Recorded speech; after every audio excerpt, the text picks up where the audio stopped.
Hi, everybody. Welcome to Sentinel Sports Extra. Two guys talk Cleveland sports with myself, Tim Shirer, and Joey Schneider.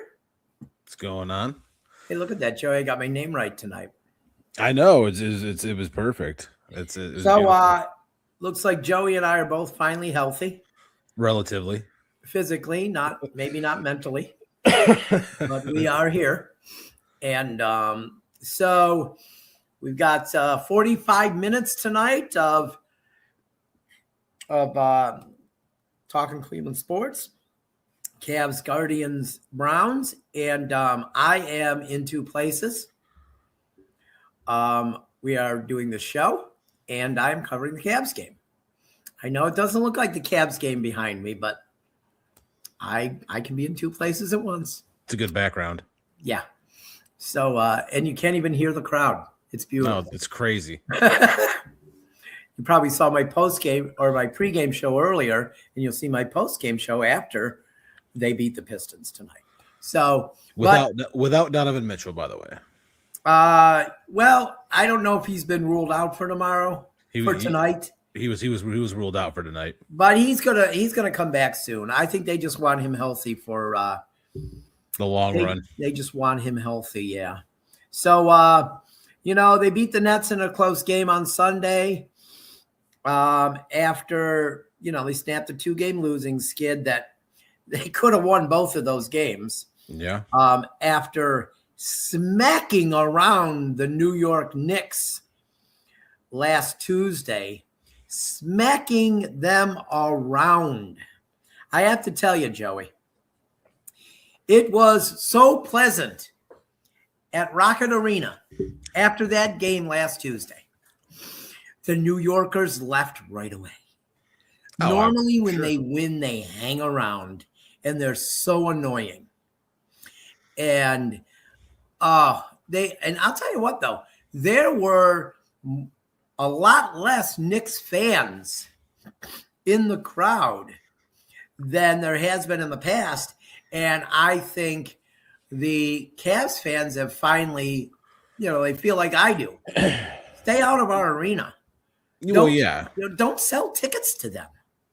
Well, if anyone that knows you knows how much you respect and like New York fans. So I love them. Love fighting with them. Yeah, I love them.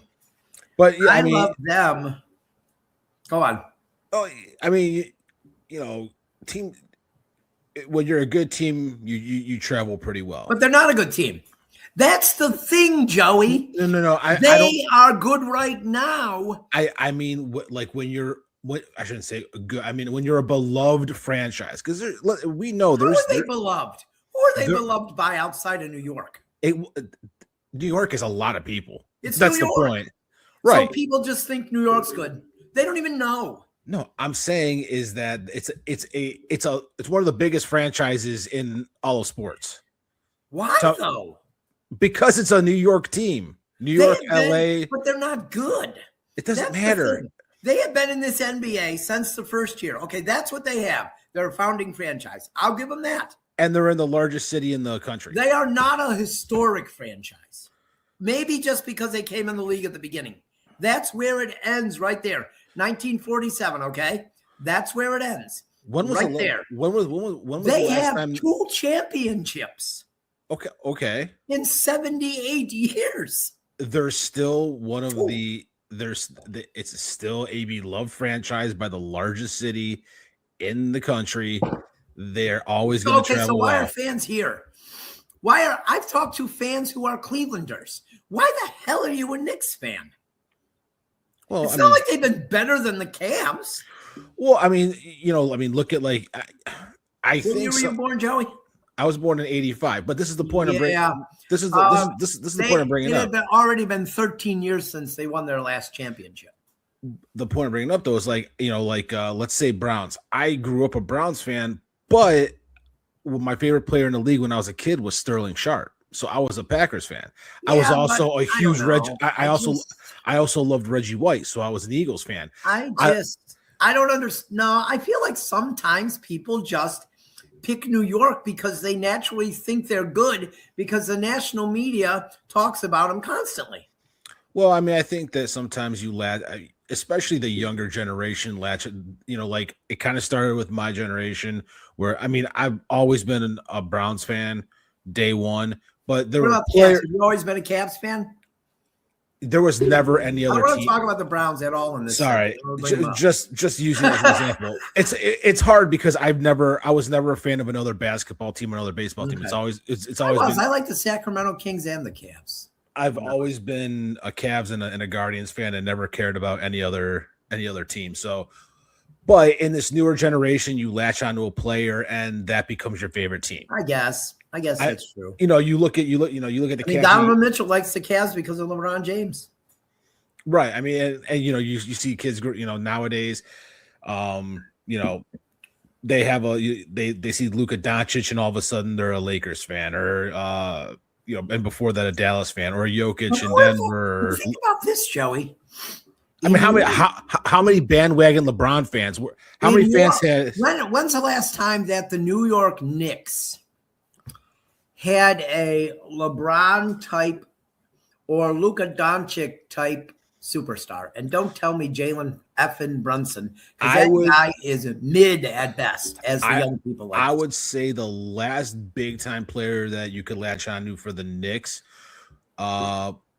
besides Carmelo Anthony. So why does a 12-year-old wear their jersey? Like, I just don't get it. How are you raising your kid in Cleveland? It's a different time. I mean, it's just a different time. I feel like it's child abuse. But I mean, look at like the bandwagon LeBron's fans. They had Cavs jerseys, and then he went to Miami. Then they had Heat jerseys. Then he came, then they had Heat jerseys. Then he came back to Cleveland. They started running. Then he went to LA. Then they had Lakers jerseys. He was a superstar. Right, and I get that. I mean, when did Carmelo Anthony play for the Knicks last? It's been a while. I would say the last big time Knicks team, and you're going back to the early '90s, was Patrick Ewing. Yeah. John Starks, and and that crew. But I would say Patrick Ewing was probably the last big time Knicks player. So I'm just questioning why a kid in Cleveland. I guess unless they do have a player that they like. Why would they be a Knicks fan? I just don't understand it. Unless why? They have a relative who was a Knicks fan, maybe their grandpa or something. I guess I mean, that's a possibility. I don't know. I think most Knicks fans you see are probably people that travel. Although people will also say, Tim, why are you a Buccaneers fan? You know what I mean? So I guess I'm a hypocrite, but I'm just saying it drives me nuts. It drives me nuts at Rocket Arena. Knicks fans bug me the most. You know what other fan base bugs me? But they have had good players and won championships. So I can almost understand them. Who's that?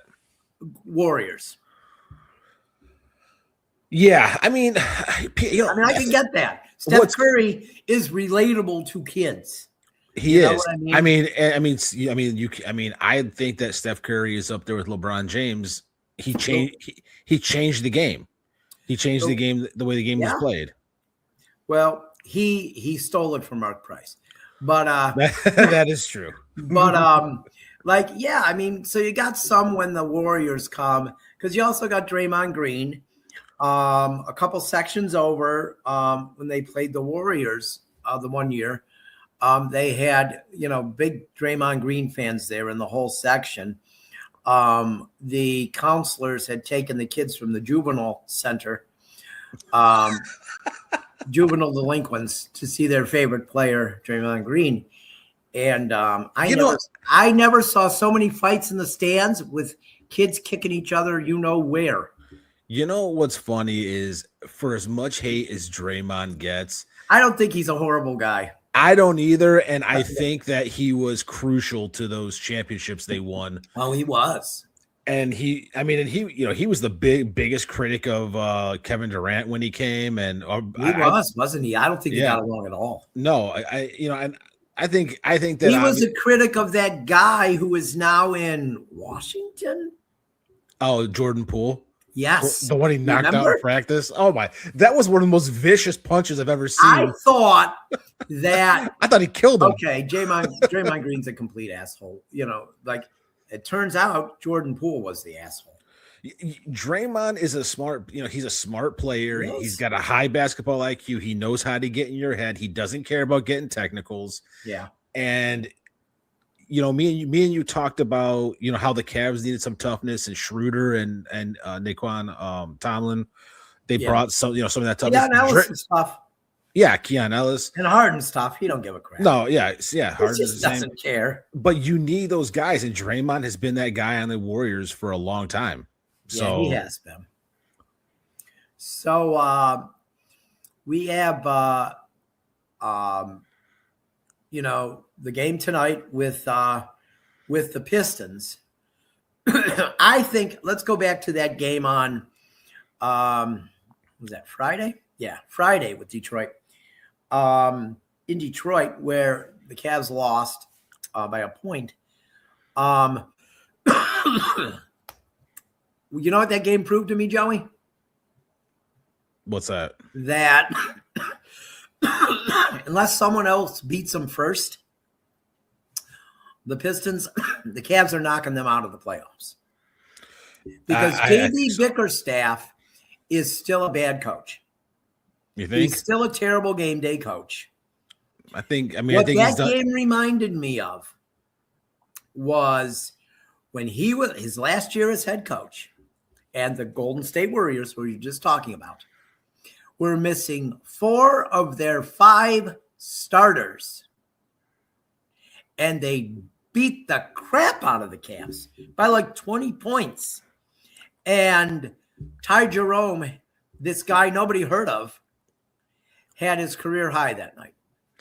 Yeah, I like JB Bickerstaff, but I think that there comes a point where he's a great coach for young players. Yes.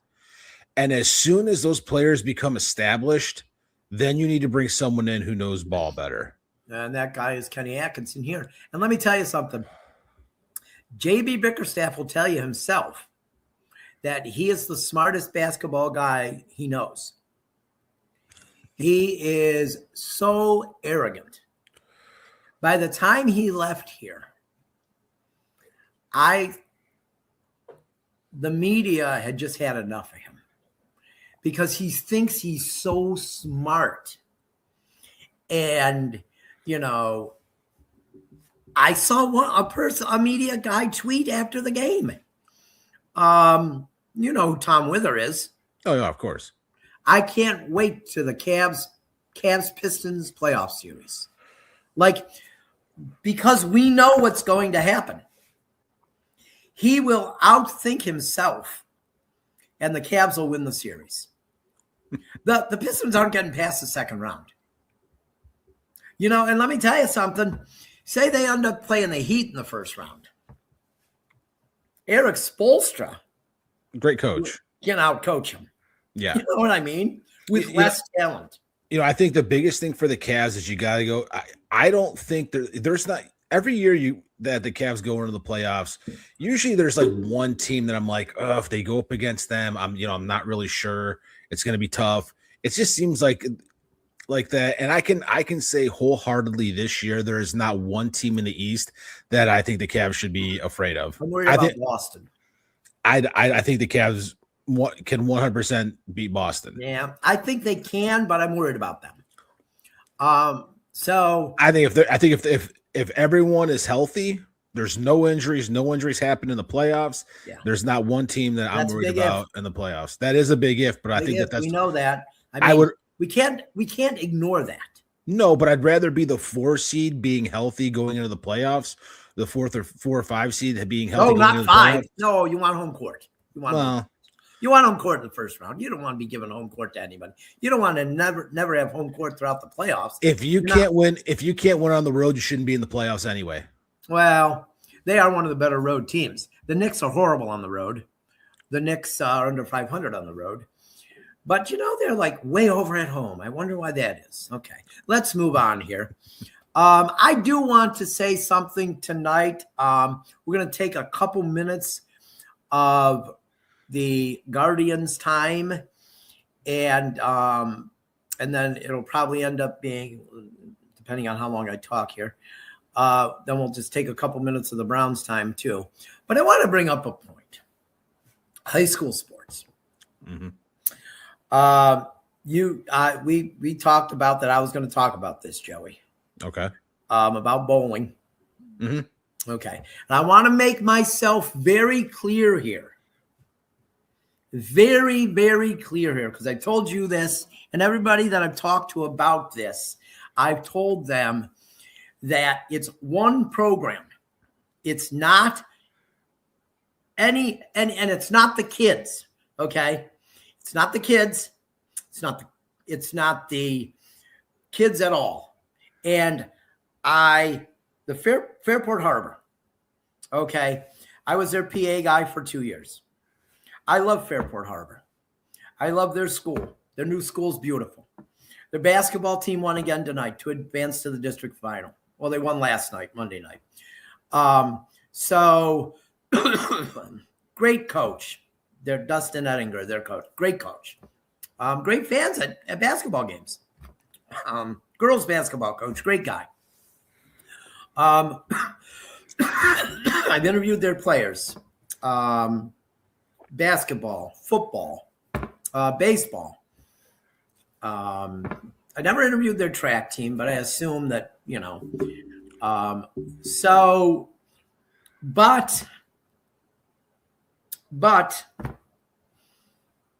so I love Fairport. Okay. And I know you do. We lived, yeah. And everybody, I think that knows me knows that. I mean, we pretty much covered almost every single Fairport game this football entire game. Well, they might not want us to after this, but I'm going to say this because it needs to be said. You can't be doing this crap. Their bowling parents are garbage. They are garbage people. They walk into every bowling alley acting like they own the place. Oh, because their team's been good. That does not give you the right to be assholes. Everybody knows it. They're the most hated team in Lake County. And it's not because they're good. It's because how they act. Because how their parents act. And let me tell you something. I know one parent, and he's a great guy. I do. But he's a quiet guy. He's a great Fairport guy.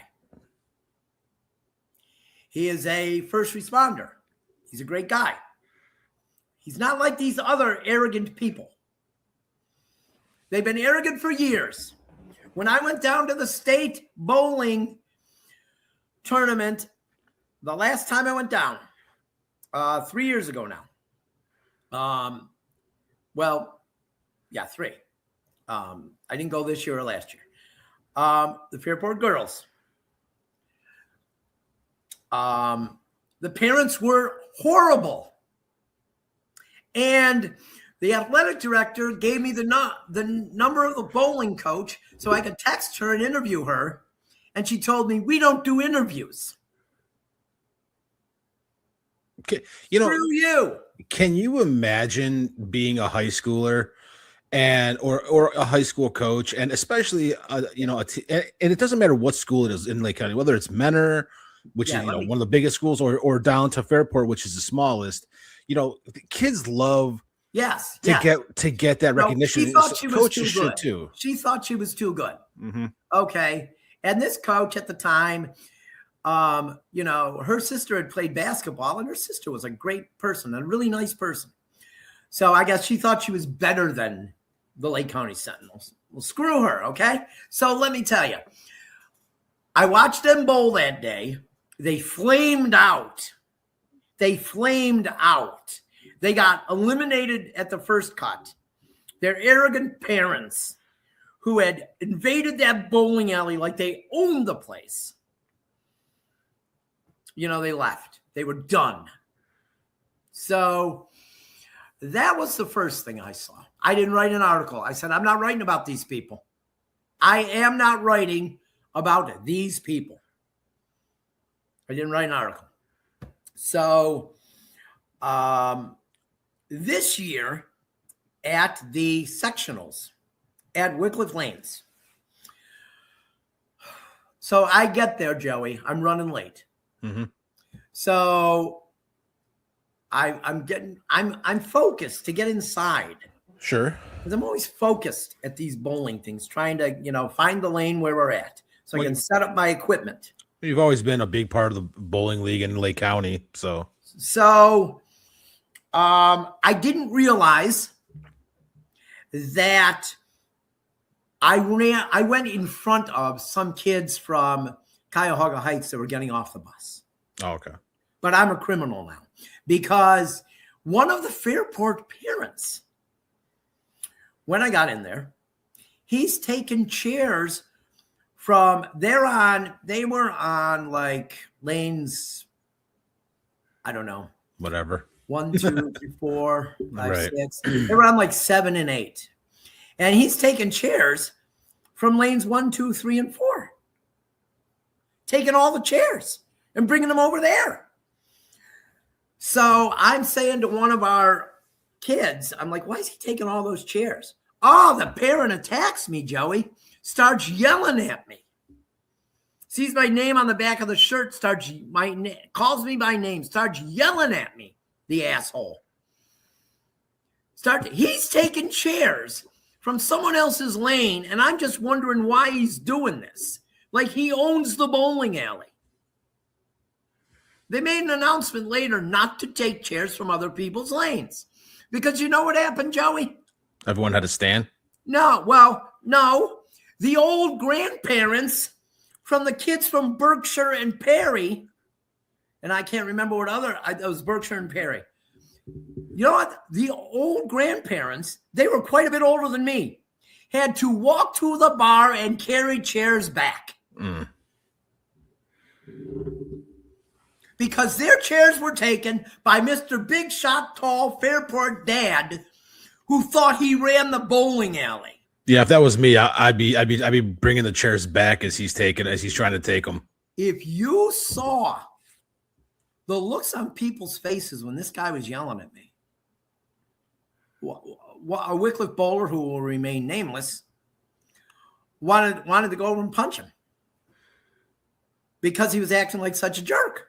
We should cover another Fairport. And I'll go with you. We'll see how much he talks to someone who's. I don't think his kid. Well, yeah. Oh, I know. I don't think his kid plays any other sport. He's probably in band. Yeah, that's all I'm saying. Let's go to a bowling with Fairport. I never saw this guy before. So screw him, and screw the Fairport bowling program altogether. Screw him. I hate hearing. We will never cover them. And I'm sure they don't give a shit if we cover them. No, but I hate hearing things about that, especially from high school sports, because we do the best that we can, which is a phenomenal job, by the way. We do a phenomenal job of showcasing as many kids as we can. And it doesn't matter if they're going to Division I schools or if they're freshmen. But you're not going to get covered by the Lake County Sentinel if your parents are a-holes. And we already know who we're not covering in football. And it's a sad thing because we get tens of thousands, at the end of seasons, you're looking at millions of views. Since August 22nd, when school sports started, we're close to 3 million hits. I mean, that is a lot of eyeballs on your child. And it's high school sports. Yeah.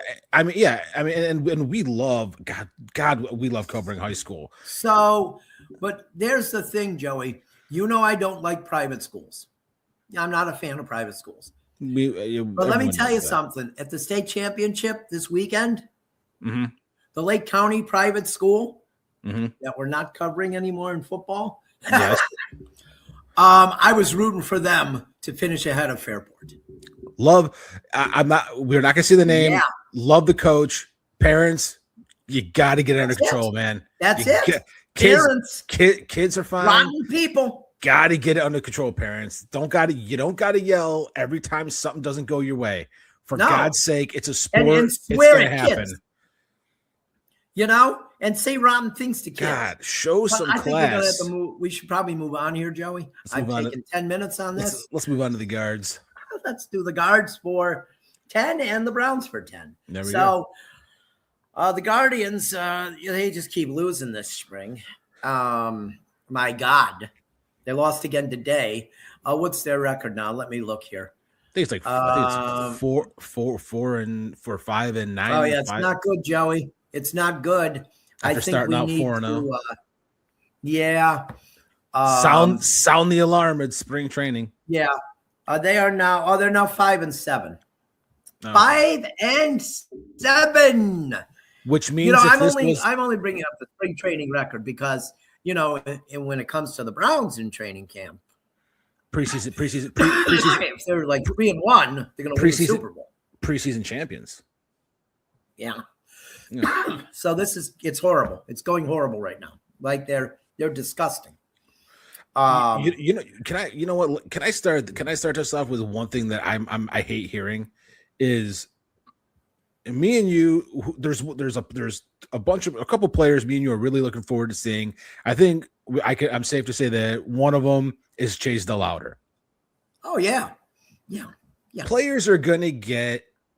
They're gonna get. They're going to get when he was a kid, it was a little play, and they had to call him Chasey. They had to. Maybe I don't know. I don't know.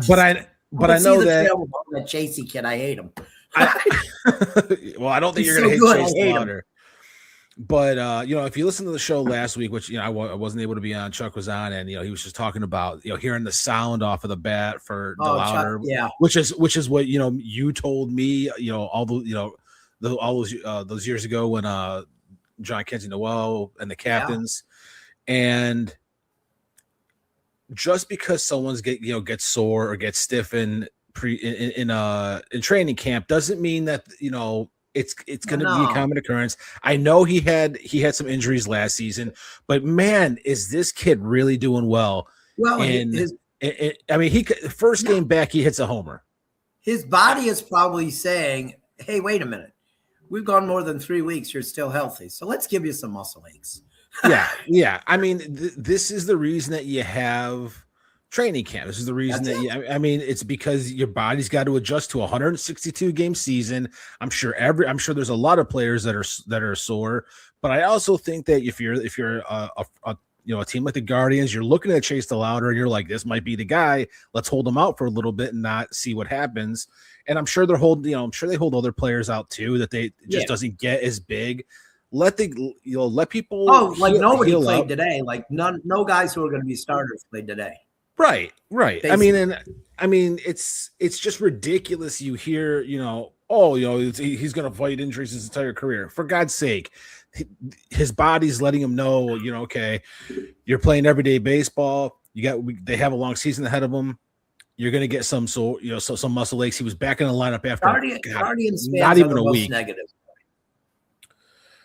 They're by far the most negative. Yeah, just let's let it play out before you start freaking out and exactly. CJ Kafis played today. He's the only guy that's going to be in that starting mix that played today. Although Angel Martinez might be he's going to be. He's now up to 385. He had a good weekend. He had a very good weekend. Yeah, a couple was homers. Under 200. Yeah, he was under 200.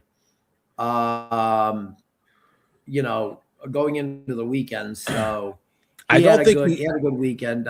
He's not going to be starting, but I really like Angel Martinez, but I think he's going to be part of that. And I don't know if we've talked about it before, that thing that they do.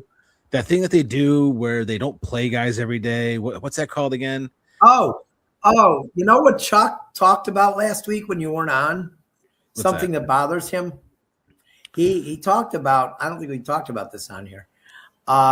He's talked about they platoon too much.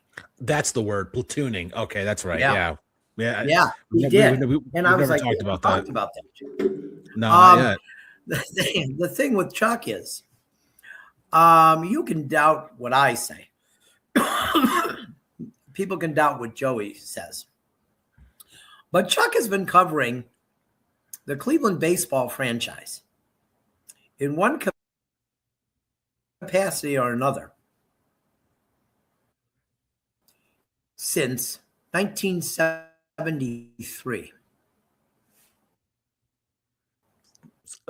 He might know something about. We're having a little transmission issues. Having some transmission issues. I think it's better now. You said Chuck's been covering the Cleveland baseball since 1973, and he doesn't like the platooning either. He said the same thing I've been saying and you've been saying. Young players cannot get going if they are platooned. They have to play every single day. Yeah. And that's why I hate it, and I hate that it seems like if someone and I'm just using the last two recent examples, which really weren't that long ago, which is Oscar Gonzalez and John Kenzie Noel. It's like these are going to be our big time hitters, and then the next season they have a down year because they're not getting every day at bats, and next thing you know they're not even with the franchise. Yeah. I mean, it's ridiculous. They destroyed Gonzalez and John Kenzie Noel. Oh, 100%. And they did. They destroyed those two guys. I'm not a scout. More transmission issues. We're via satellite, so that's what's that might be what's happening via satellite. And I was just saying. They used to say wide world of sports. Right. I was just saying this broadcast is coming to you via satellite. I'm not a scout. I'm not claiming to be. Maybe there's something a hitch in their swings that everyone saw and they didn't like, but it seemed like they were doing pretty good before they started platooning that. And that's what seemed like it just wrecked. It's bullcrap. Those guys. Yeah. So if Valera and DeLauder and whoever the DH might be, when I knew Noel was done. Well, as soon as he stopped playing. Yeah. No, and Vogt kept saying, well, he's staying ready, and we're gonna face some lefties. We're gonna face some lefties coming up. And he's staying ready. And they had like 7 lefties out of 10 games coming up. Yep. And they sent the son of a bitch to Columbus. Yep. And that was it. That was the end. I knew it. He's done. I can't. I got to get over John Kenzie. How can players trust? How can players trust a team that does that? That they tell a guy over and over, You're gonna play him when we play the lefties, and then they send him down. Well, to make other players wonder. That, and on top of that, someone who has succeeded at every level of the minors to get to the show, and then you're not giving him the at bats that you have seen this before, that he needs to get going, and once he gets going, he can really hit the crap out of the ball. He could be lethal, and they not even with the team anymore. So I hope that DeLauder, Valera, whether it's Kafis or someone else at DH, I think that let these guys stay in, let them try to get going. If you start platooning them, we are going to be bitching about it on this show every single week. It's going to be relentless. So I'm sure they'll give DeLauder a chance because he's a number 1 pick. Valera is the one that concerns me, just because what do they have invested in him anymore? A lot of years, a lot of years, but still, there's not a lot invested in him anymore. I think he showed. I think crapping on him like they did Noel and Gonzalez. it is the end of last year. He was hitting the crap out of the ball. So it seems like, he might be the perfect candidate to get to not be on the team next year. And let's just real quick. Yeah, I know. Let's real quick just end it with, if George Valera gets released, he will go somewhere else. Oh, 100%. He'll get picked up immediately. Yep. So that's going to be it for the guards talk. We're going to move on to my favorite Cleveland team. You want me to start this? People, we talk about them. We talk about them just as much as we talk about the Cavs and Guardians. Guardians. I can't even remember who they are. I know. But I'm going to stand up real quick because, look, former Browns players are always on my mind. Oh, you were in the shirt again. Yeah. So, I just want you to know. I just want you to know if Mike Evans goes to the Bills, I'm buying a Mike Evans on the Bills jersey. Oh. I'm getting the feeling more and more that, God, I hope I'm not wrong. I really hope more and more that he's going to stay in Tampa. I really hope that he stays. I think he's testing the waters, but I think he's going to end up staying. They want him. They just came out and said his criteria for where if he were to go somewhere, and it was like that criteria certainly rules out Cleveland. First one was a competent QB, which that definitely rules out Cleveland. Yeah. A second was a team that can go to the Super Bowl, which again rules out Cleveland. A coach that he is on the same page with, which maybe, and that worries me about Bowles. But I think he's going to ultimately stay with Tampa, and I think one of the reasons is because he is just so loved in Tampa. He's been so good to the community, and I think that Tampa has as good of a shot as any in the South. So, and hopefully he hates cold weather. So why go to Buffalo or Kansas City? Why don't you go there? That is true. But so I do want to start the Browns segment. Browns yesterday traded a 5th round pick for Titus Howard from the Houston Texans, 5th round pick. They then signed him to a 3-year, $62 million extension. If you do not know who Titus Howard is, $63 million. $63 million. Yes. The article by Joey Schneider on the LakeCountySentinel.com says $63 million. Sorry, I stand corrected. We do. There's an article about this on Lake County. Yeah, I wrote it and I complete for it's 3 years, 63 million. And if you don't know Howard, he is a good 3 years and 63 million. Did you hear what you just said?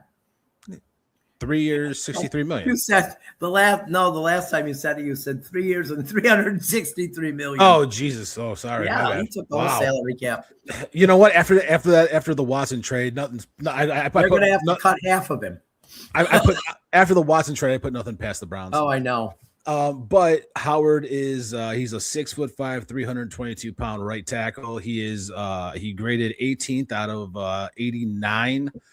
Offensive tackles in pass blocking. However, he was 79th out of 89 in run blocking. So he leaves a little bit to be desired when it comes to run blocking, but he allowed 0 sacks in 2025. Well, there it is. That's what you gotta do. I mean, my God, I can't remember his name. The offensive lineman for Tampa Bay that's good friends with not Wirfs. Now. Wirfs, yes. Okay. He allowed his first one this past year in like 3 years. Yeah. I believe he allowed four sacks in 2024, which is still great. Still not terrible. No. But the other thing about Howard is his versatility. He can also play left and right guard. So if an injury occurs, he can move down the line if you have someone to replace him. If an injury occurs? When an injury occurs, sorry. Like 15 seconds into the first preseason game. I mean, yeah, Browns do have terrible luck with offensive linemen. I can't like. Well, with getting injured, it seems so, like the last 20 plus they've years had good guys. Batonio, and before him, Joe Thomas. So Yeah. they've had great guys. But this is kind of the first piece of rebuilding the offense. I think a 5th round pick for him is That's pretty good. I think the Browns won that trade 100%. We're never going to say they want to trade Joey before a game is played, because I think if you take what he did last season, and I think a fifth round pick is very good for Titus Howard. He's got to stay healthy and play well, and his extension is what that's I can't believe how much offensive linemen are getting paid now. Oh, that's I mean, he got paid about, I mean, that's not a big contract. That is about an average contract. 121 million a year. 63. Oh, okay. 63 over 3 years. But so 21 million a year is a lot, though. That's a lot of money. Well, I think it's I think that it's added in. I think to the last year, he's got one more year on his current deal. So I think they said it ended up being, it's like 16.9 million per year. I don't want to get into the numbers because that just gets too diluted. But I think it's a good pickup in the first piece that they needed in rebuilding. And we got about 4 minutes left. Real quick, if I'm not ripping it, it's probably good. Yeah, and that is 100% true. Oh my God, yeah, I didn't even think about that. If you're not ripping it, it's probably. I thought to myself when I read about him, I'm like, gosh, Tampa Bay should have gone after this guy. He's a good pass blocker. Hopefully he can do a good job with running because Judkins will be healthy. We need so he can't be that old either. 28, 29 probably. He's 29 right now. He'll be 30. He'll be 30 when the season starts. Okay, that's right. The prime for offensive linemen. It really is. Yeah. And he's and on top of that, he spent his first 7 years, all 7 years with the Texans. So he knows Deshaun. Yeah. Gosh. But I do want to touch on the combine real quick, because as you know, I am not a huge combine guy. And combine, I don't take a lot of stock into some things. Some things I do put some stock in. A joke. I think it's media. It's just another thing for the NFL. It is, but I want to. The thing that I do like from the combine are actually the interviews. When you talk to a player, you get to see what type of person they are, their type of personality. And I'll tell you someone who I think really fell from that. And, I think teams are going to take. Who is it? Mekhi Lemon, the wide receiver from USC. Okay. He from what I've heard, he bombed a lot of his interviews. And you watch his interviews, I had him, right up there. And after this combine, I think that Carnell Tate is even though Tate only ran a 4.5 40, you know who else ran 4.5? Mike Evans, DeAndre Hopkins. Yeah. But you know what those guys do? They catch the ball when it comes to them, and they run with it after. Yeah, and the other big news out of the combine. So I still have Tate as my number one receiver. I want a receiver who can knock the defender over. These are my things I want. Obviously, I want them to be able to catch the ball. Right. But the two other important things: blocking, run the guy. Well, yeah, run the guy over that after you catch the ball. Oh, yards after catch. And I want, and this is what Mike Evans is, an elite route runner. Carnell Tate I think that he is an elite. I shouldn't say elite in the NFL, but he was an elite route runner in college. The thing with Mike Evans, though, that he is elite at, and when I say elite, I mean he's really good at pushing off on guys too and not getting called. Out red zone touchdowns. Yeah. Crazy. I would say he is either 1 or 2 in the NFL in a red zone touchdown. You put the ball up, he's coming down with it. How did he get open? Yeah, I don't know how many times I've said that through his career. You just put the ball anywhere near him, and he's going to come down with it. He's really something. But I do the other thing. The biggest winner from the combine was Sonny Styles from Ohio State. Tommy told me he's going to move up a lot.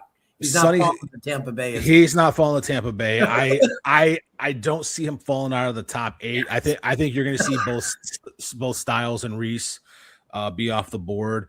And if I'm, as a Browns fan, I'm like, God, I really hope that the Browns can do some stuff in free agency and more stuff in free agency and trades, because I'd love to see Styles and Schlesinger next to each other. We're getting to the end here, Joey. Yes, sir. And that's going to be it this week for Joey and I. We'll be back next week. But if you want to see more of me, which you probably don't, after the Cavs game ends tonight, I will do my post-game report. So until next week, everybody, have a good week.